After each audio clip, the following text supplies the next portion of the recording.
Assalamualaikum warahmatullahi wabarakatuh. Waalaikumsalam warahmatullahi wabarakatuh. Baik, sekarang alhamdulillah kita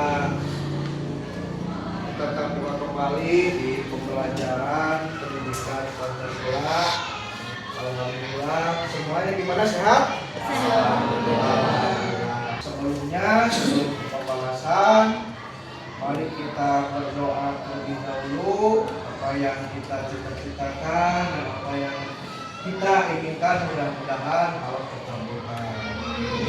Kita dimulai.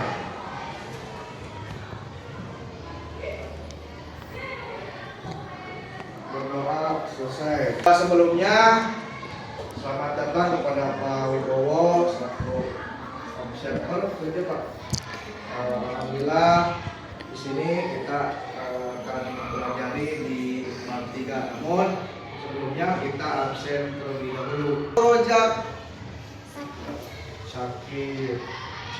Pipit kita Ilham Indriani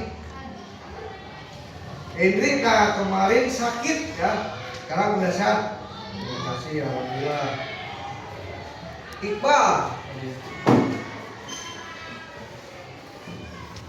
Legia Maria Mila Musliudin. Nah, sama Musliudin minggu kemarin sakit ya Musliudin, sekarang sehat. Alhamdulillah.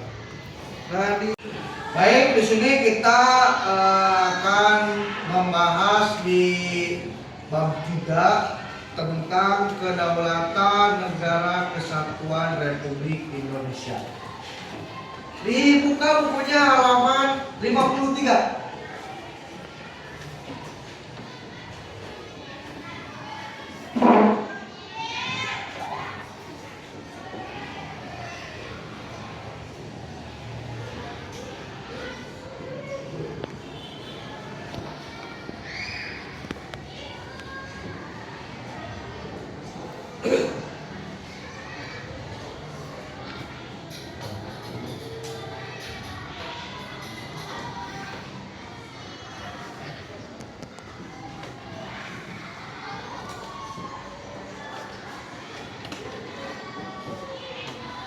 Silakan tulis.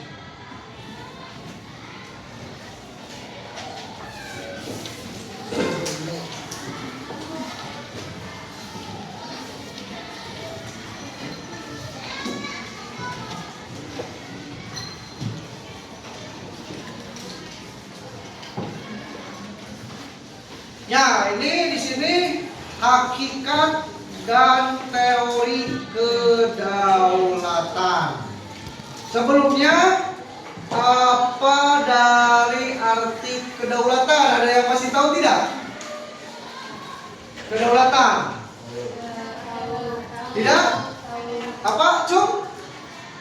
Ya, silakan, Bapak.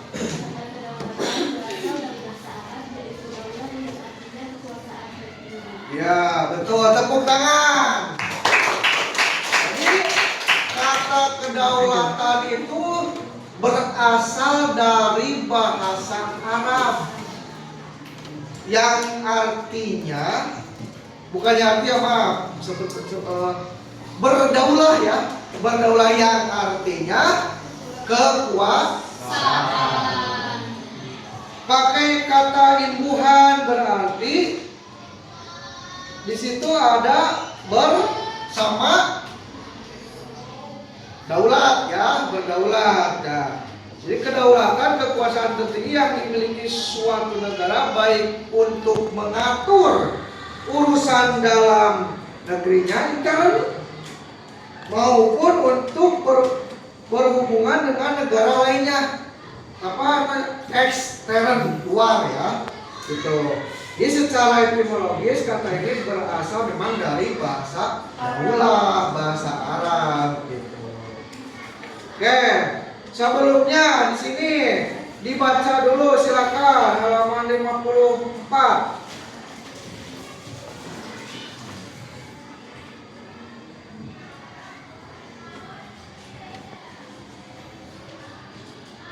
Jadi kata kedaulatan rakyat berarti juga pemerintah mendapatkan mandatnya dari rakyat, oleh rakyat, dan untuk rakyat. Mengandung pengertian bahwa pemerintahan yang ada diselenggarakan dan dilakukan oleh rakyat itu sendiri.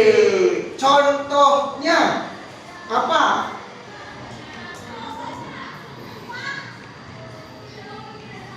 Kita melaksanakan pemilihan umum. Dari situ pemilihan umum langsung oleh rakyat. Dipilih pun oleh siapa? Rakyat. Sama di situ juga ya, sama berarti. Lalu di situ ada menurut pendapat siapa? John Mudin apa?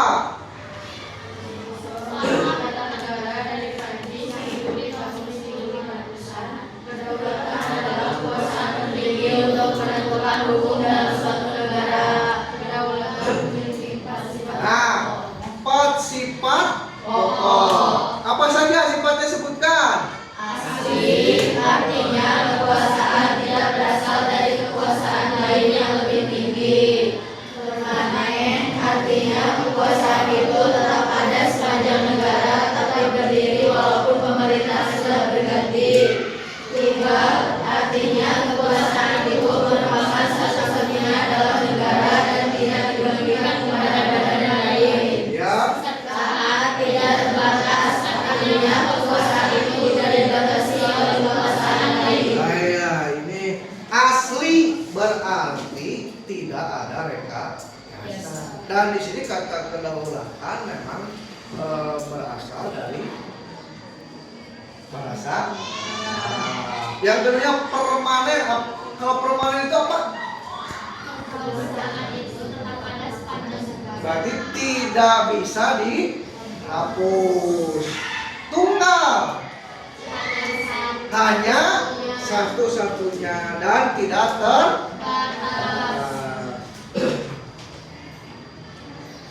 Nah, di sini kedaulatan atau kekuasaan tertinggi suatu negara terdiri atas 2 bentuk, yaitu apa saja?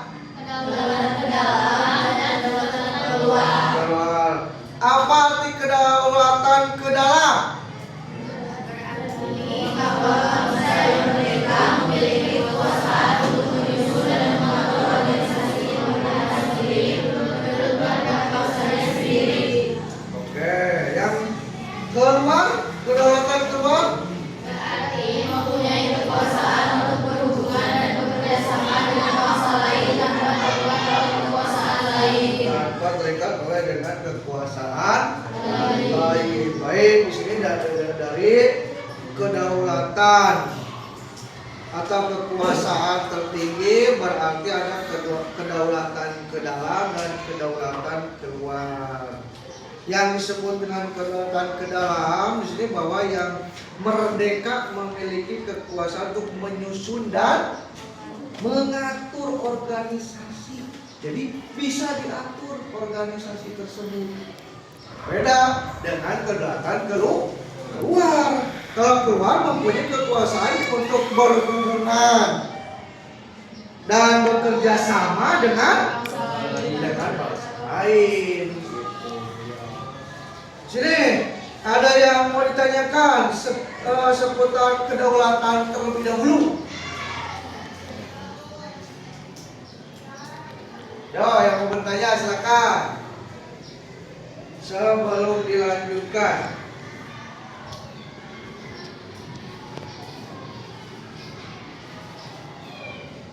Silakan.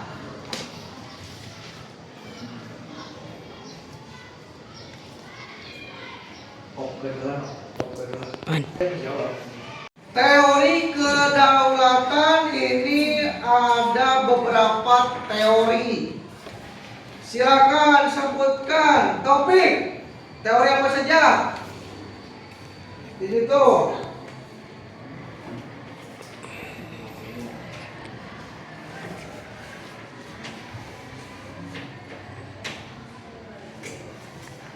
Teori apa saja?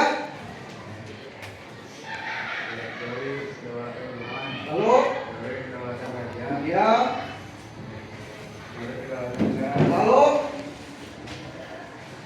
teori kedaulatan hukum, lanjut. teori kedaulatan rakyat. Teori kedaulatan rakyat. Berarti ada berapa teori? 5 teori. Nah sini harus bisa dijelaskan satu persatu. Yang pertama ada teori kedaulatan Tuhan. Teori kedaulatan Tuhan merupakan teori kedaulatan yang pertama dalam sejarah. Teori ini mengajarkan apa? Bahwa ada dan pemerintahan kekuasaan negara Tuhan sebagai asal segala sesuatu. Menurut teori kedaulatan Tuhan, Kekuasaan itu diberikan kepada tokoh-tokoh negara terpilih yang secara berarti ditetapkannya menjadi pemimpin negara dan berkuasa yang di dunia. ya jadi di sini di teori kedaulatan ini memang jelas ya diberikan kepada tokoh-tokoh negara terpilih yang secara kodratnya ditetapkannya menjadi pemimpin negara. Yang selanjutnya teori kedaulatan raja.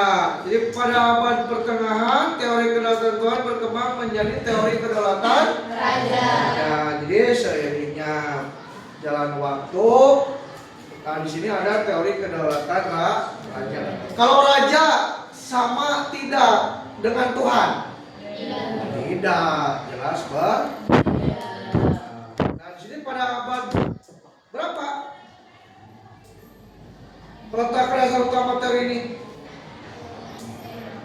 1467 sampai 1577. ya, melalui apa? Karyanya Apa?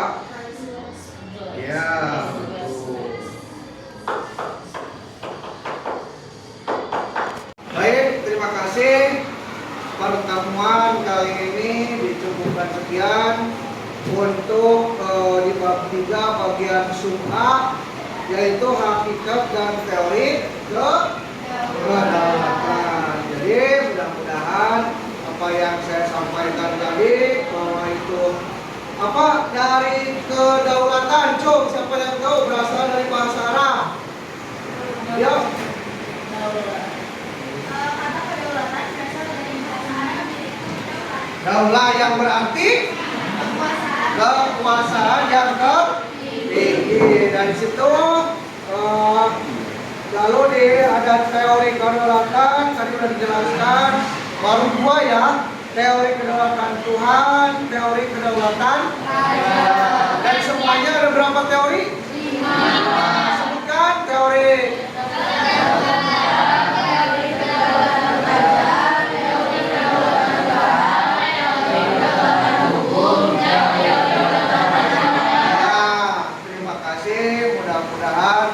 apa yang saya sampaikan di pertemuan hari ini, mudah-mudahan kalian bisa mengerti dan bisa untuk dipahami, dan mudah-mudahan kalian bisa menerapkan dalam konteks kehidupan sehari-hari. Mungkin itu yang bisa saya sampaikan di pertemuan kali ini. Nanti pertemuan selanjutnya dilanjutkan. Mudah-mudahan kalian bisa hadir ke sekolah dalam keadaan sehat. Terima kasih. Baik, sebelum ditutup untuk pembelajaran pendidikan Pancasila dan kewarganegaraan, saya pribadi mohon maaf bila ada perkataan yang kurang dimengerti, baik itu dari segi pembelajaran ataupun yang lainnya. Mohon dimaafkan. Sebelum diakhiri, mari kita ucapkan alhamdulillah secara bersama-sama. Alhamdulillahirabbil alamin. Assalamualaikum warahmatullahi wabarakatuh.